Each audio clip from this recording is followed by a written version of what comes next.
तेरी सरकार में लाता है रजा। सुने दोस्तों, सुने सुने माशाअल्लाह, सुभान अल्लाह सुभान अल्लाह। तेरी सरकार में लाता है रजा उसको शफी, वाह, जो मेरा गौस है और लाडला बेटा। सुभान अल्लाह सुभान अल्लाह। ये मजलिस पाक चूँकि सरकार बड़े पीर की बारगाह में खिराज अकीदत पेश करने की गर्ज से मुनक्कद है, और यकीनन अभी हजरत ने जो फरमाया कि उनके नाम से मंसूब हो और कामयाब ना हो, ऐसा हो नहीं सकता है।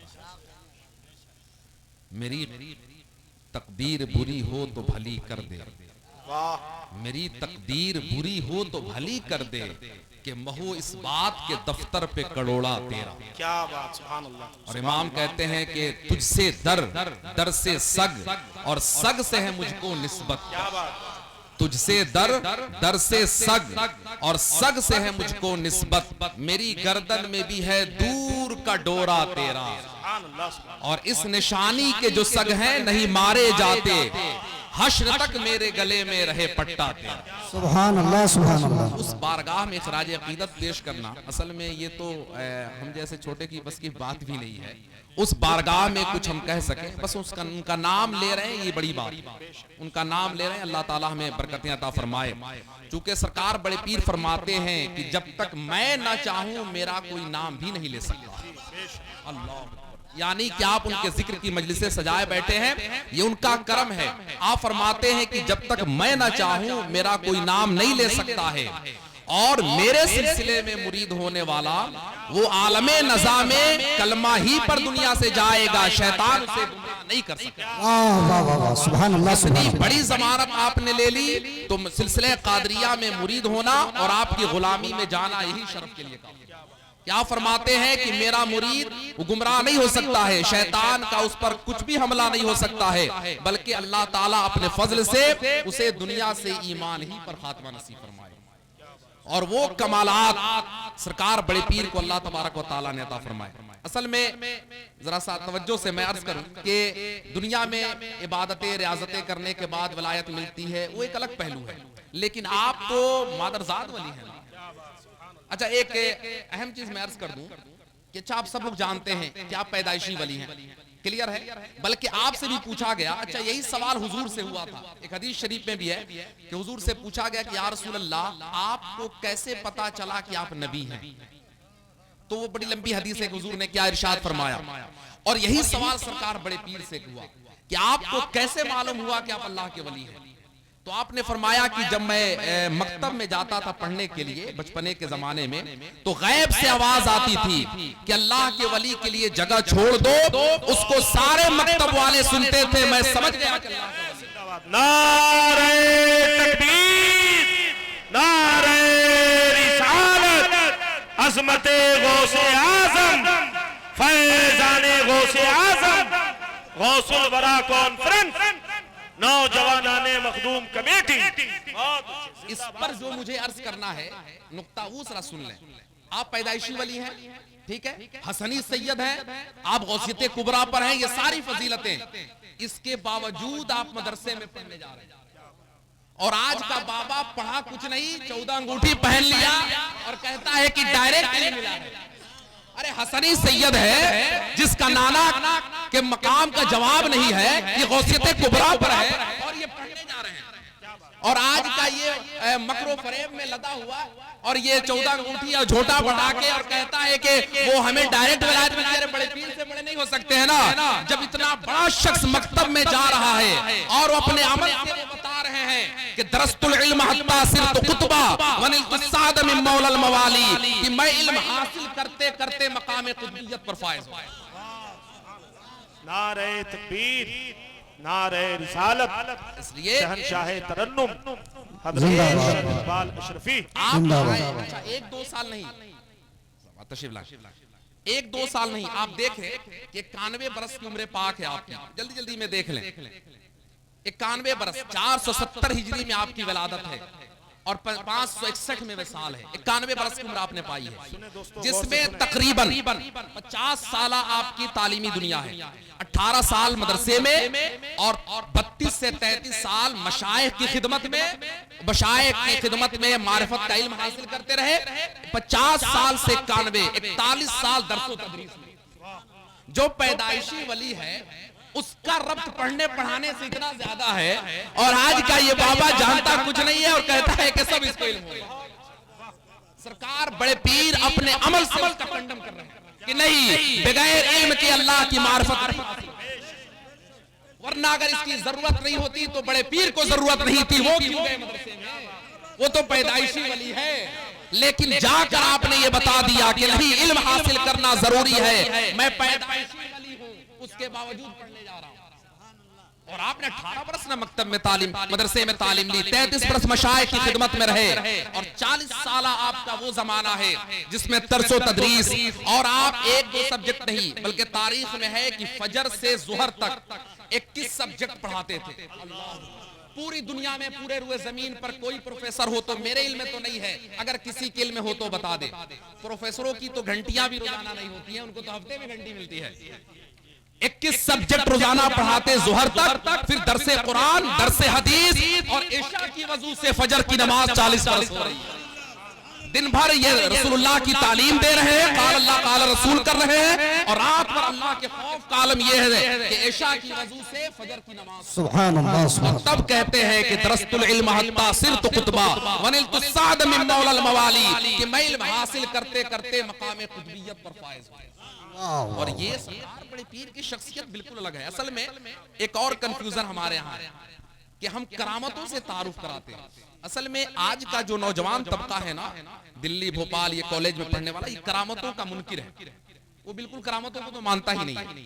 मैं अपने उलमा से गुजारिश करता हूँ, करामतों को तो बयान ही ना करें। अरे करामत क्या है? इस्तिकामत की गाड़ी तेज दौड़ रही है, अल्लाह के खौफ की गाड़ी तेज दौड़ रही है, जो धूल उड़ते हैं ना वही करामत है। और करामत बड़े पीर की करामत, जैसे नबियों में हुजूर के मोजज़े का जवाब नहीं है, ऐसे ही वलियों में सरकार बड़े पीर के करामात का जवाब है। वो तो हमें उनको शुमार भी नहीं ला सकते ना, हद्दे तवातुर को पहुंचे हुए हैं, लेकिन आपकी वो इस्तिकामत और आपके खिदमात, आपके कारनामे क्या है वो देखें। देखिए, आप पैदा होते हैं ईरान के जीलान में, और सरकार गरीब नवाज की पैदाइश है ईरान के सिस्तान में। आप जब गूगल मैप पे देखेंगे ना, ये दोनों कस्बा बहुत करीब है। सिस्तान के गरीब नवाज है, और 533 में आपकी विलादत होती है, और 470 में सरकार बड़े पीर की। सरकार गरीब नवाज के आखिर जमाना जो है ना, उसमें आपने पाया है वो जमाना, मिलने में इख्तिलाफ है, बैर का उधर मुझे नहीं जाना है। आप देखें, ईरान में पैदा होते हैं, और बगदाद मुअल्ला को आपने मरकज बनाया, और मरकज बना के, और वो कौन सा जमाना था? ये बादशाह खुलफाए अब्बासिया के जुल्म का जमाना था। आसान नहीं, किसी पीर, पूरी तारीख पढ़ेंगे ना, कोई आलिम मौलाना पीर फकीर खुलफाए अब्बासिया के बादशाहों के सामने नहीं बोलता था। अच्छा, आज आप गवर्नमेंट के खिलाफ कुछ बोलते हैं ना, अगर आपको सजा भी देना चाहती है गवर्नमेंट, तो इतना लंबा प्रोसेस है ना कि 20-25 साल गुजर जाएंगे। लोअर कोर्ट है, हाई कोर्ट है, डिस्ट्रिक्ट कोर्ट है, सुप्रीम कोर्ट है, करते करते टाइम पास हो जाता है। खुलफाए अब्बासिया में ऐसा नहीं था, कोई खिलाफ बोला फौरन तलवार उसके गर्दन पे, उतना इंतजार ही नहीं था, उसमें कोई बोलता नहीं था उनके खिलाफ। लेकिन ये फातिमा का शहजादा है, जब सरकार बड़े पीर आए हैं बगदाद में, जब आपने देखा है कि जुल्म हो रहा है, और खुलफाए अब्बासिया के जालिमों के बारे में आप जानते हैं, चूंकि खुलफाए राशिदीन के बाद 41 हिजरी में जब खुलफाए राशिदीन का जमाना खत्म हुआ, तो बनु उमय्या की हुकूमत आई। 132 हिजरी में बनु उमय्या का मामला सिमटा है, खुलफाए अब्बासिया का जमाना है। इनका जुल्म बहुत मशहूर है, बहुत बड़े ये जालिम लोग थे। अरे मामून रशीद हारून का बेटा, और उसके बाद खुलफा इसी के तो है जो इमाम अहमद बिन हंबल पर कोड़े बरसवार है, वो इमाम अहमद बिन हंबल जिनके पैरवी करने वालों में सरकार बड़े पीर भी हैं।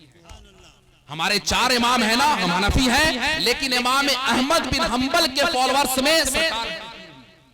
आप जानते हैं इमाम अहमद बिन हंबल क्या मर्तबा कितना है? जब इमाम अहमद बिन हंबल के कब्र पे हाजिरी के लिए सरकार बड़े पीर पहुंचे हैं अपने जमाने में, तो इसको बड़े मशाइख ने लिखा है कि कब्र खुल गई, और इमाम अहमद बिन हंबल कब्र से बाहर तशरीफ लाए, और आपको सीने से लगाया और कहा कि शेख अब्दुल कादिर जिलानी, शरीयत व तरीकत में मैं तुम्हारा मोहताज हूं। आला हज़रत ने लिखा है कि ऐनु शरीयतिल कुबरा पर थे, बड़े पीर साहब उस मनसब पर है कि उस पे पहुंच के बंदा पैरवी नहीं करता है, अपनी पैरवी कराता है। क्या इसके बावजूद आप अपने को जिंदगी भर हम्बली कहते रहे और चारों मसलक पे आपने फतवा दिया है। इस शख्सियत पर, इस हैसियत पर, गौसियत कुबरा पर, उस पर जमाने में एक ही शख्स होता है। सरकार से आला हजरत ने लिखा है कि गौसियत कुबरा पर आप कब फायज हुए? सरकार इमाम हसन के बाद इमाम हसन अस्करी हुए और इमाम हसन अस्करी के बाद सरकार बड़े पीर हैं। और कब तक हैं? जब तक इमाम महदी नहीं आ जाते हैं। इमाम महदी आएंगे वो गौसियत कुबरा पर होंगे। यानी अब जमाने में किसी को वलायत दी जाएगी, उसको सरकार बड़े पीर के हाथ ही से वलायत दी जाएगी। आपके दस्ते पाक से वलायत का जोड़ा पहनाया जाएगा। इसी को आला हजरत फरमाते हैं, जो वली कब्ल थे या बाद हुए या होंगे, सब रखते हैं अदब दिल में। सुभान अल्लाह, सुभान अल्लाह। जुनैद बगदादी ने पूछा था ना, या अल्लाह, नाम सुन रहा हूं शेख अब्दुल कादिर जिलानी का, और सरकार जुनैद बगदादी पहले के हैं, मशाइख कादरिया में हमारे बुजुर्गों में बहुत पहले हैं। तो आपने पूछा कि उनका क्या मकाम है तेरी बारगाह में, मेरा क्या मकाम है? जवाब मिला कि तुम सब आशिक हो, वो माशूक होगा। तुम मुहिब हो, वो महबूब है। और उसकी शान ये है कि जिसको भी वलायत दी जाएगी उसी के से वलायत दी जाएगी। ये सरकार रूहानी दुनिया के तो वो ताजदार हैं, उस सल्तनत पे हैं, तो खैर वो तो हम बयान भी नहीं कर सकते हैं।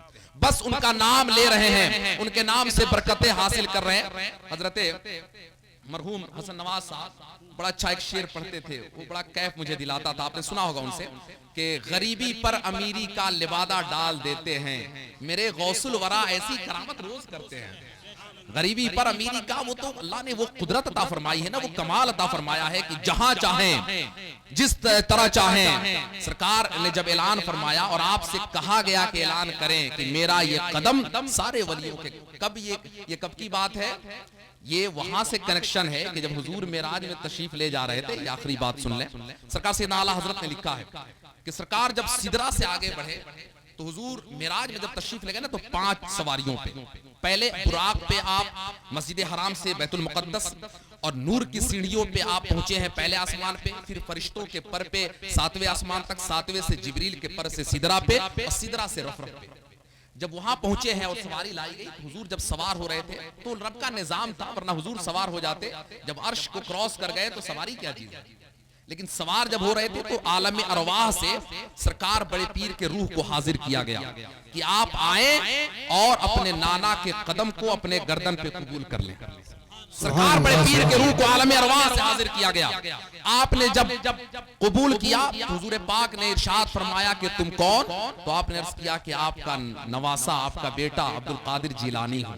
तो हुजूर ने फरमाया कि मेरे कदम को तुमने कबूल कर लिया, जाओ अब तुम्हारा कदम सारे वलियों के गर्दनों पर होगा। तो जब सरकार बड़े पीर ने ये ऐलान फरमाया है, उस वक्त सरकार गरीब नवाज अस्फियान के जंगल में मुराकबा कर रहे थे। वहीं से आपने कहा कि शेख अब्दुल कादिर जिलानी, आपका कदम सिर्फ मेरे गर्दन पे नहीं, मेरी आंखों पर भी है, मेरे सर पर भी है। तो सरकार बड़े पीर ने फरमाया कि गयासुद्दीन हसन, जैसे तुमने मेरे कदम को कबूल किया, मैंने तुम्हें हिंदुस्तान की बादशाहत फरमा दी। मजरे चिश्तो बुखारा इराको अजमेर, कौन सी किश्त पे बरसा नहीं झाला तेरा, और राज किस शहर में करते नहीं तेरे खुद्दाम, बाज किस नहर से लेता नहीं दरिया। ये तो रूहानी दुनिया है। दुनियावी तौर पे आपने जो खिदमत अंजाम दी हैं, जैसे खुलफाए अब्बासिया के जुल्म के सामने, आपको मालूम है कि जब बादशाहों के खिलाफ कोई बोलना शुरू करता है तो बादशाह उसको कंट्रोल करने के लिए 2 चीजें इस्तेमाल करते हैं। या तो एक उसकी आवाज को दबाने के लिए दबदबा करते हैं कि जैसे दबा दो, तो ये तो फातिमा का शहजादा है, दबदबा तो यहां असर करेगा नहीं। या तो पैसे से खरीद लेते हैं। अब खुलफाए अब्बासिया के तकरीबन 37 बादशाह गुजरे, सेकंड लास्ट बादशाह था। ये अशरफियों की थैली लेकर पहुंचा कि हुजूर ये नजराना है, कबूल कर लें। अपने अल्फाज में जो भी कहा होगा हजरत ने लिए, और लेने के बाद अशरफियों की थैली को आपने निचोड़ना शुरू किया। जब आप निचोड़ते तो खून के कतरे टपकते। अब बादशाह कांप गया। हजरत ने फरमाया कि गरीबों का खून चूसकर अब्दुल कादिर को नजराने पेश करता है, लेके वापस हो जा, वरना इतना निचोड़ूंगा कि तेरे जुल्म का खून बहते बहते तेरे दिल तक पहुंच जाए। तो खुलफाए अब्बासिया के जालिमों के सामने उनकी आंखों में आंखें डालकर बात करने की जुर्रत ये फातिमा के शहजादे और हसनी सैयदना शेख अब्दुल कादिर जिलानी की। और सरदार सुल्तान सलाहुद्दीन अय्यूबी की फौज जब जा रही थी फलस्तीन पर, उसमें अक्सर जो फौज में है वो सरकार बड़े पीर के तलाश। यानी आपने दरसगाह में जहां काम किया है, आपने कुरान और हदीस का इल्म दिया है, वहीं इस्लाम की हिफाजत का भी इल्म आपने दिया। आप जिस भी एतबार से देख लें, गौसे आजम हर दुनिया के आप ताजदार ही नजर आते हैं, आप गौसे आजम ही नजर आते हैं। चाहे सिपा सालारी की दुनिया हो, चाहे इल्म तालीम की दुनिया हो, चाहे वलायत की दुनिया है। इसलिए हम कहते हैं मेरी किस्मत की कसम खाए सगाने बगदाद, मेरी किस्मत की कसम खाए सगाने बगदाद, हिंद में भी रहूं तो देता रहूं तेरा, कि मैं हिंदुस्तान में भी हूं लेकिन आपका तस्करा कर रहा हूं, आपका पहरा दे रहा हूं। यकीनन ये हमारी सादत है और हम दुआ करते हैं उन्हीं अल्फाज में जिन अल्फाज में आला हजरत ने कहा है, नज़ा में गोर में सरे पुल पे कहीं हाथ से छूटे ना दामाने मुअल्ला तेरा, तुझसे दर दर से सग और सग से है मुझको निस्बत, मेरी गर्दन में भी है दूर का डोरा तेरा, इस निशानी के जो सग है नहीं मारे जाते, हश्र तक मेरे गले में रहे। सुभान अल्लाह। दुआ करते रहें, उनका नाम लेवा रहें। और कोई एक वजीफा अर्ज करके बात खत्म कर दूं, हमेशा उनके नाम से फातिहा तो जुमेरात को लाजिम पेश करें, कुछ भी हो यहाँ होता है माशाअल्लाह। और 11वीं शरीफ तो जरूर मुनक्कद करें, हर चांद की 11वीं तारीख आप दुआ करें।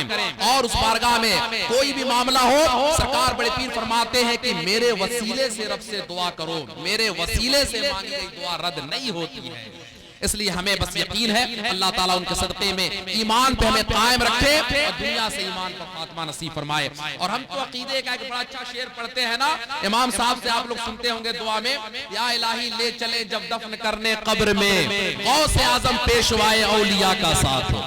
हम तो दुआ करते हैं, हमारा अकीदा है या अल्लाह उन्हीं की मोहब्बत में ले जा और कयामत में उन्हीं के झंडे के नीचे जगा दो। और जिसे परेशानी हो, परेशान हो, हम तो क्लियर है इसमें कि हम उन्हीं के नाम पर हैं और इसी मसलक पे हम मरना पसंद करते हैं और इसी गिरोह में क़यामत पसंद करते हैं। अल्लाह ताला कबूल फरमाए, आमीन बजाहे सय्यिदिल मुरसलीन। अस्तगफिरुल्लाह रब्बी मिन कुल्लि ज़ंबी व अतूबु इलैहि। अस्सलामु अलैकुम व रहमतुल्लाहि।